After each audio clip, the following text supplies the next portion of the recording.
Biological classification के enough question हो गए। अब आ जाते हैं प्लांट किंगडम पे। और कुछ लोगों ने ना अपने कमेंट्स किए कि कितने मेरे सही हुए इनमें से, तो तुम भी वो ट्राई करो एक बार। बुरे आएंगे ना तो शर्म आएगी जब, तो और पढ़ाई हो जाएगी, तो इससे बहुत फ़ायदा हो जाएगा। अभी जितना शर्म आना है आ जाए, जितना गलत होना है हो जाए, लास्ट तक इतना पक्का हो जाना ना। अब देखो जितने गलत होंगे ना क्वेश्चन, ये बात को श्योर रखना कि अगली बार अगर वो गलत क्वेश्चन कभी मिल जाते हैं ना, तो तब गलत नहीं होनी चाहिए। इतना जरूर अपने आप को रेडी करके रखना। चलो स्टार्ट करते हैं अब। The natural system of classification of flowering plant is given by, easy question. Plant kingdom खोलते हैं, इससे पहले ही पेज पे दिया हुआ ये बेंथमैन होकर। आगे, phylogenetic classification system is based on, ठीक है देखते हैं। फाइलोजेनेटिक का मतलब क्या होता है कि इवोल्यूशनरी रिलेशनशिप से जो उसके रिलेशन में लेके उसका क्लासिफिकेशन किया गया हो। तो देखते हैं। मॉर्फोलॉजिकल कैरेक्टर बिल्कुल नहीं, anatomical no, physiological no, evolutionary relationship लो, खट से टिक मारो, आगे बढ़ो। Cytological information like chromosome number, easy question, ये भी सेकंड पेज में दिया हुआ है एनसीईआरटी के, मतलब प्लांट किंगडम के ऑफकोर्स। तो जिसमें सेल के बारे में इन्फॉर्मेशन होगा, साइटोटैक्सोनॉमी। आगे बढ़ते हैं। कीमो में क्या हो जाता है, कीमो में उसके केमिकल के उसके कंपाउंड्स के बारे में डील करते हैं, जैसे डीएनए के अंदर स्ट्रक्चर कैसा है, ये सब केमिकल कीमोटैक्सोनॉमी डील होगा। तुम्हारा न्यूमेरिकल में नंबर्स वाला होगा, न्यूमेरिकल को एक और कुछ कहते हैं, याद नहीं है, छोड़ो।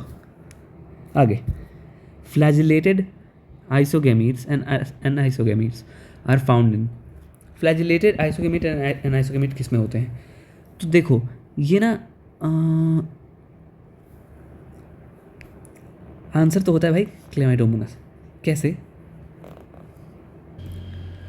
देखो फोर्थ क्वेश्चन में आते हैं, फ्लैजिलेटेड आइसोगेमीट्स एंड एनाइसोगेमीट्स। अब देखो यहाँ पे थोड़ा सा ना अभी नए वाले अपडेटेड एनसीईआरटी के हिसाब से क्लेमाइडोमोनास को ना सिर्फ आइसोगेमीट्स में कर दिया है, ठीक है। अब देखो नई वाले एनसीईआरटी हमने तो नहीं पढ़ी है ना, लेकिन मोस्ट प्रोबेबली अभी इसको सिर्फ आइसोगेमीट्स में कर दिया और एनाइसोगेमीट्स के लिए यूडोराइना को एग्जाम्पल मिला दिया है। ई से होता है पता नहीं, यूडोराइना मिला दिया है। तो इस वाले क्वेश्चन को अभी नहीं करते हैं, आगे बढ़ते हैं। Fusion of two gametes which is dissimilar in shape, dissimilar in size, termed as, easy, anisogamous. Algin, carrageenan, protein and protein are obtain from, easy. Algin किस में होता है तुम्हारा?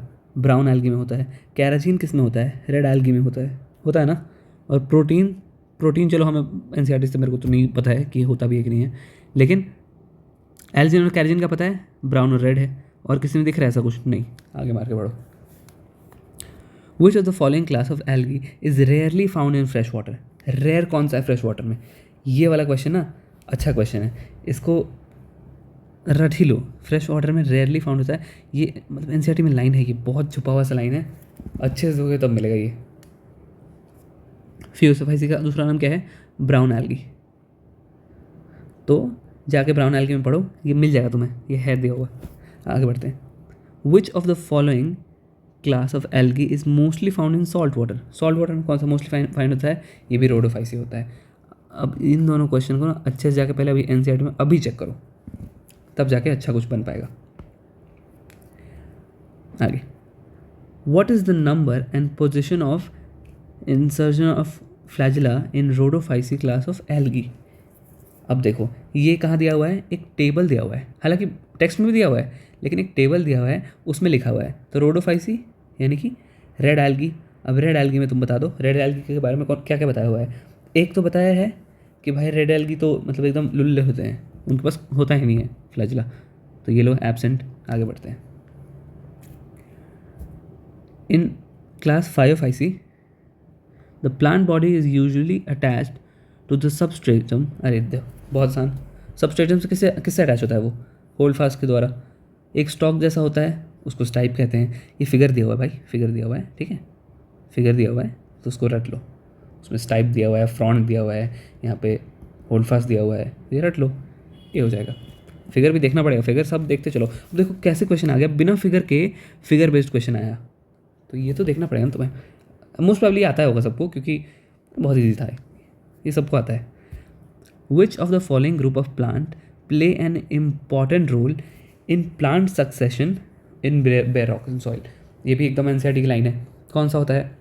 अब देखो ये क्वेश्चन ना तुम्हें अपने आप कुछ दिन में याद हो जाएगा, पता है कैसे? जब 12th में पहुँचोगे ना, या फिर 12th में जो होंगे वो लास्ट चैप्टर्स में ना, जब इकोलॉजी पढ़ोगे तब ये फिर से आ जाएगा तुम्हें। तो इससे ब्रैफेट याद रहेगा, उसकी टेंशन नहीं है।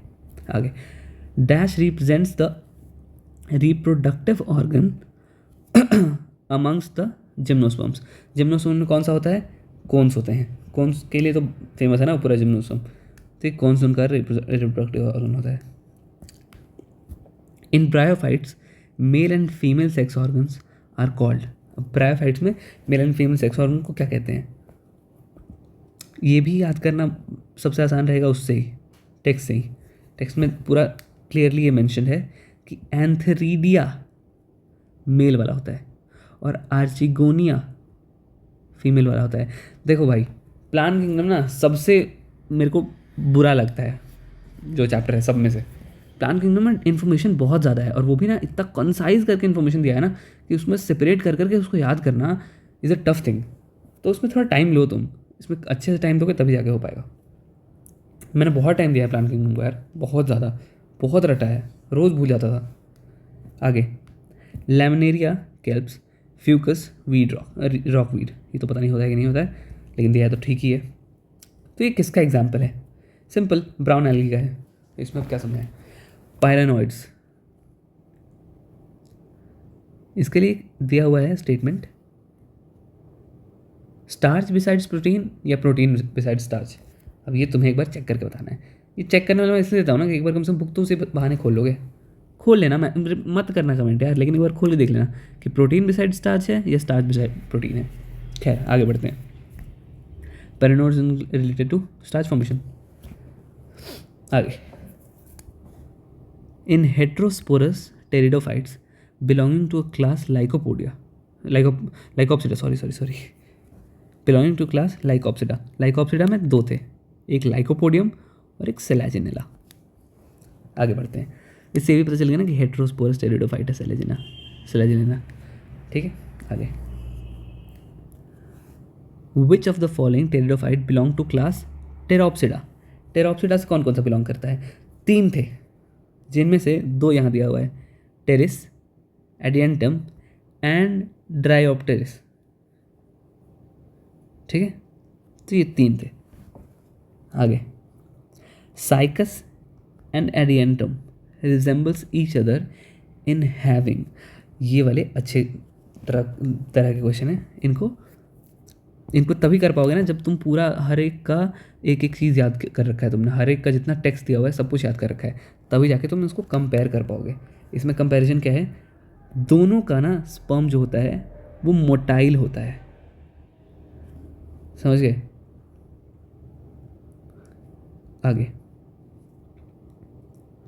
अच्छा, एडियंटम के बारे में एक और बात बता दूं, उसको बोलते हैं मेडन हेयर फर्न। ठीक है, ये जिम्नोस्पर्म है, ये टेरिडोफाइट है। आगे, protonema and leafy stage of are the predominant stage in the life cycle of. देखो इतना आसान क्वेश्चन। प्रोटोनीमा किस में हमने पढ़ा है? मॉसेस में। लीफी स्टेज मॉसेस में ही पढ़ा है हमने। स्टेज 3 स्टेजेस के बारे में दिया हुआ है ना, तो इसको जाके अच्छे से देख लो। देखो प्लांट किंगडम ना बार बार क्वेश्चन करने का है और बार बार गलत हो गए, बार बार जाके फिर चैप्टर को देखने का है। ऐसे ही करके ना प्लांट किंगडम तैयार हो पाएगा। मेरा भी इसी तरह से हुआ था, बहुत बार गलत किया क्वेश्चन उसके, फिर बार बार जाके चैप्टर्स देखा तब जाके कर पाया हूँ।